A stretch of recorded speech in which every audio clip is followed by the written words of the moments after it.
And don't tell me the Jets are going to beat the Dolphins. Why would I think that?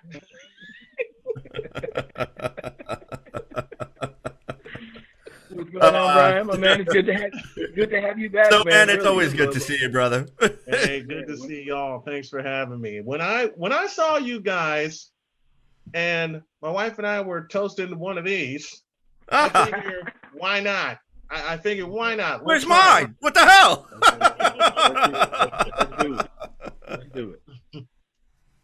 Oh man, it's All right. so good to be with you guys tonight. It is so good to be with you guys. Brian, we got a lot of a little small stuff kind of to kick around right now, and so far we've kind of discussed the cuts, Enuma, Brian Winters, and I think we just touched on the running back situation a little bit, but we're probably going to be moving into the CJ Mosley discussions here in a minute. I want to get your thoughts on those in particular, because it may be something that we kind of were excited about, and then to have it kind of yanked out from under us the way that we did. How do you think that impacts what it is that? Why are you surprised, bro?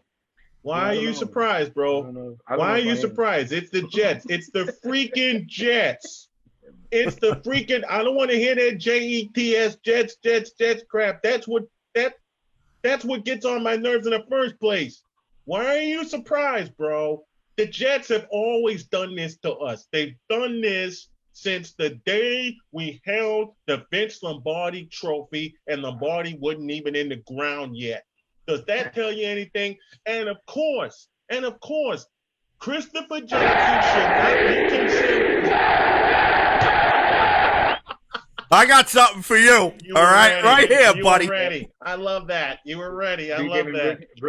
Bringing the heat already. But see, you get rid of Quincy Enuma, or however the hell you pronounce his name. I mean, the guy couldn't even stay on the field. What's that tell you?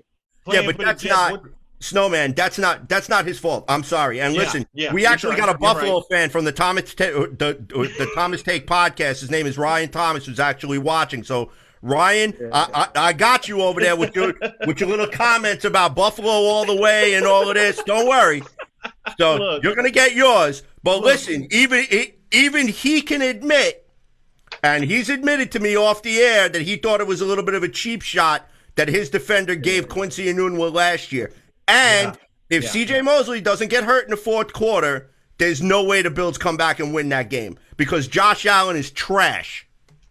Well, the Bills came back and won that game. That's the point. So because Robbie Anderson can't hold on to a pass. Well, what's that tell you about Jet receivers from 2000? Oh, maybe, man. Wait a minute. Let me correct myself. Say maybe Ron Anderson, and of course I'm thinking about the Monday Night Miracle at the old Meadowlands. Come on, Wayne Corbett, Keyshawn Johnson. Come on, Dietrich Ward. Dietrich Ward is my boy. Dietrich Ward. Vinny Testaverde, who threw for, let me get this right, 234 yards in the fourth quarter alone for that game. And I was the only one. Jumbo Elliott. Yep, Jumbo Elliott caught the game-tying touchdown.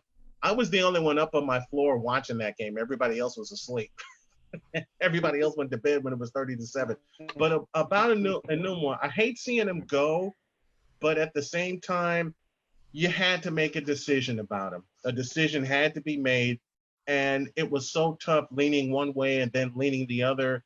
You have to wonder which way the Jets are going to go with their offense. And in the immortal words of one Joe Beningo, you don't know which way Adam freaking Gase is going to go with the Jets. But my question about the Jets goes like this: how are they going to finally put together a season when they can fully use Le'Veon Bell? Because they've misused him since they got him. Yeah, I mean, listen, I'm not going to make excuses for Adam Gase, because Kevin and I have basically gone back and forth and giving a lot of different reasons on why, why Adam Gase completely misused Le'Veon Bell last year.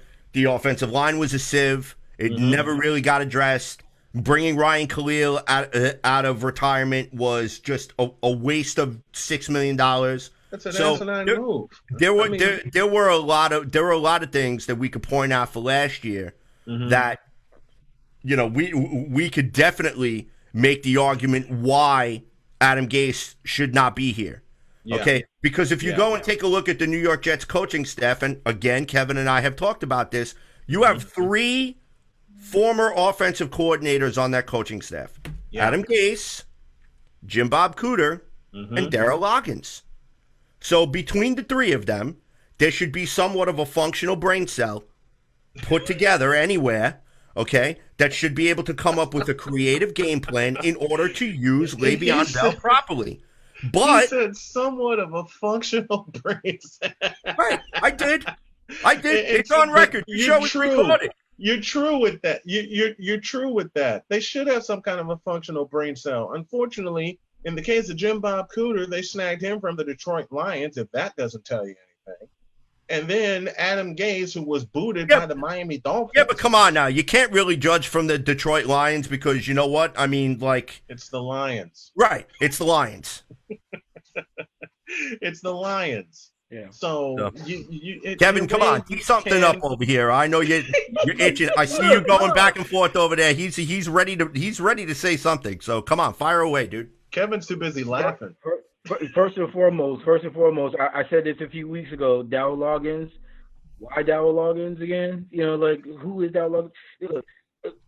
I trust Jim Bob Cooter more than I trust either of those other 2 guys anyway, and he's probably the guy with the least amount of say so when it comes to what it is that they're doing in there. So, I'll just be honest. Do I have faith in Adam Gase? Hell no. Do I want to give him the benefit of the doubt?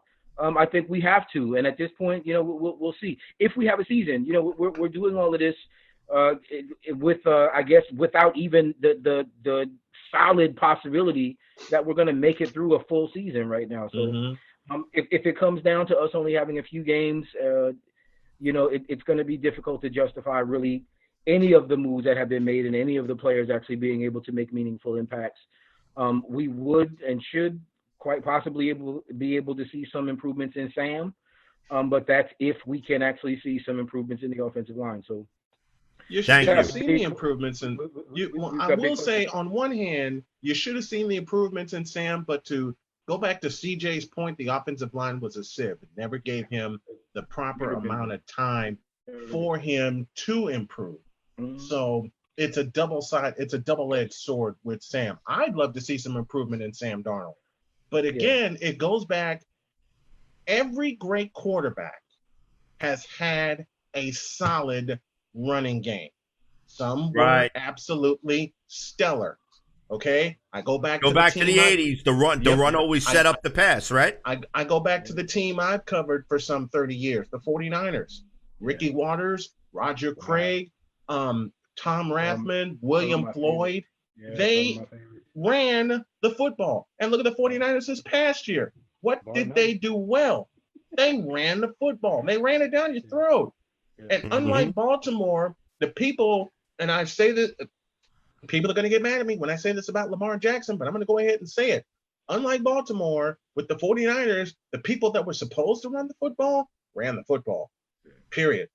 Garoppolo didn't take that many chances. Now, I know Lamar Jackson is a completely different animal and a completely different athlete, but I'm old school, okay? And with that number 12 jersey hanging in the background, I'd like my quarterback to sit back in the pocket, survey the scene, and make some good passes. Right. Lamar's going to change the game. And to the point about us having a running game, the last time we were actually any good, it's because we had one of the best offensive lines in the league, and basically probably arguably the best running game also. And we had a rookie quarterback who really wasn't that good either. So I mean, we propped up Sanchez quite a bit because of the ability to run, because of the ability to kind of control the tempo. And that's kind of what we need to get back to. That is what we need to get back to.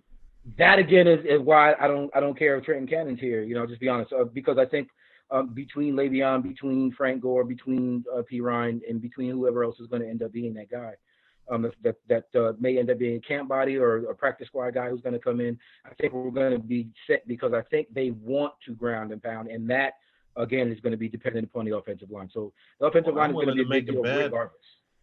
I'm willing to make a bet that it's going to be Perine more than Bell. Thank you. If we have a season, I'm willing to bet it's going to be Perine more than Bell. And the reason I'm thinking that way, they've already misused Bell for the last 2 years, and Bell couldn't stay on the field. You got young legs in Perine, and then you got Le'Veon Bell and Frank Gore. How are they going to use them? How are they going to the Jets are basically copying what the 49ers did with 3 successful running backs. But the problem is Perine's going to get the bulk of the carries. You know what? We hope so. If that is the case, then Joe Douglas is doing his job, and that's something else for us to be confident about, to be excited about. All right, so really quick, I want to go into the comments. Shout out to Simon Baccarella, who's firing off some stuff. Quincy is a super bright guy. I could see him in front of the TV or on the radio. He did have a question for us. What didn't he do on using Bell correctly? I think we might have already addressed that, but if you guys want to address that question again, go for it. Because I love Simon. He's a great follower of the show. Yeah, I just have one point on that, and I'll say it this way: when you look at the type of running back that Le'Veon Bell was prior to coming here, we know what worked well. He needed to have protection, he needed to have time, and we didn't give him time. Not only did we not give him time, but then we put him in situations with Adam Gase where he's catching balls out of the backfield and it's third and 14, third and 15. So. No, we didn't use him correctly, but we also weren't able to establish anything solid on the offense, period. So just by extension, your running back is going to suffer when your offensive line is as bad as we were. How did we use him incorrectly? Adam Gase didn't put him in position to be able to make plays, but then we didn't have talent either to be able to make even some of the most basic plays functional. We have to improve, period. Le'Veon was just, by extension, hindered by what we were incapable of doing. Yeah, Le'Veon Bell was not used correctly and has not been used correctly. That's something I've mentioned on my show several hundred times over to anyone like you guys that actually watch the game and break down the game and actually can see why Le'Veon Bell is not used correctly, number one. And number two, the fact that he wasn't used correctly. Because if you bring a back like Le'Veon Bell, who needs protection and needs an offensive line to get you some yards, and you put him in the situation that he's been in the last 2 years, he's not going to succeed.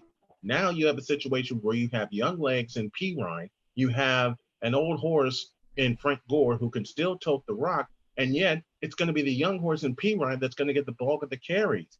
And if the offensive line isn't up to par, then Perine's going to suffer the same fate that Le'Veon Bell has suffered the past 2 years. That's scary for me. That's scary for me. That CJ, that wouldn't be scary. I mean, just think about this: the fan base jumping on a rookie who's actually, if we get the same type of offensive line play and he struggles, then again that looks bad on him. We're going to have fans that are talking about how Perine. Right, it does. But you know what? It'll look worse. It'll look worse on Joe Douglas because he invested in this offensive line. We were told that we were going to get a completely revamped offensive line. And if this offensive line, I'm sorry, goes out and, completely bottoms out or plays less than respectable out there, then, yeah, of course there's going to be things that are going to be brought up. Of course the running backs are going to struggle. So really quick, I want to give a shout out to Finnegan Summers. Again, thank you for watching the broadcast here tonight. We all want to see Bell do well. And we hope he's used his ability. Hopefully, behind a better O-line, he will show his worth. They also made a comment about Sam Darnold. They could be easily telling Sam not to run in the locker room in fear of getting hurt. That probably circles back to our Lamar Jackson conversation there briefly. Sam did have some good runs in college, which is the truth. Because you know what? I mean, Sam's got wheels, and Sam can run. And I keep hearing all of this stuff about Josh Allen. Well, Josh Allen, the reason why he's so dangerous is because, he's a dual threat quarterback. No, he's not. He's not a dual threat quarterback because the guy can't hit he can't hit the ocean. Okay? He's Christian Hackenberg 2.0. The only thing he can do is run the ball.